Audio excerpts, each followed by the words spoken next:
Ginto sa pawis. Luho ba ang magkaibay kung ito'y pakpak niya sa pagpasok at pag-uwi?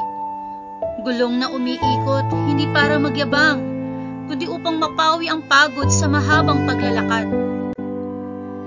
Ano bang luho ang meron siya? May baul ba siya ng alahas? Kumikislap sa sinag ng ginto? O palasong tinutok sa hangin para lang ipakita sa iba kung gaano siya kataas lumipad? Hindi. Ang alam niya, kahit kakarampot ang natitira, kaya niya pa rin ipamahagi kailan may di siya nagramot, kahit pa ang bulsa niya'y tila kulungang walang laman. Luho ba ang magtaglay ng mga kagamitang hindi kumikislap sa ginto, kundi sumisindi sa pangangailangan? Kalan para may kumukulong sabaw, ilawan para sa gabing walang buwan, kama para sa katawang inaantok sa pagod. Ano bang luho ang meron siya?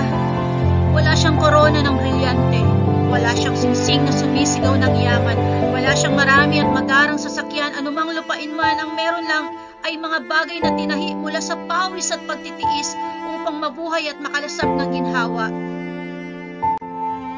At higit sa lahat, hindi ba nararapat tayong masiyahan sa kagalakan tinamasa ng isang taong nagtiyaga, ng sumikap at nanalig? Hindi ito luho kung ang tinutukoy ay mga bagay na minsang ipinagkait ng ating kabataan na ngayoy binigyang kasiyahan bilang kabayaran sa pagkukulang ng kapalaran. Kung luho man sa paningin ng iba, sa akin ito'y munting gantimpala.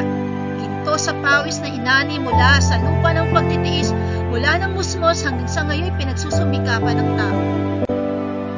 Sapagkat sa bawat paghawak sa mga ito, parang tila nababawasan ang pangungulila sa pagmamahal at mga panahong nawala, sa oras na di na kailanman maibabalik.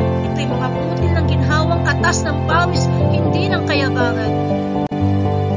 At sa lahat ng ito, alam niyang di magagawa ng isang tao kung wala ang kamay ng umakay sa kanya. Ang Panginoon na sa bawat pagod at pagluha ay naglagay ng lakas sa kanyang balikat, pag-asa sa kanyang puso at biyayang higit pa sa kayang sukatin ng mundo. Kung ano man ang nasa kanya ngayon, ito hindi lamang bunga ng kanyang pagsisikap, kundi patunay ng kanyang kabutihan, na sa kanyang oras, ibinabalik niya ang lahat ng bagay na minsan ay nawala.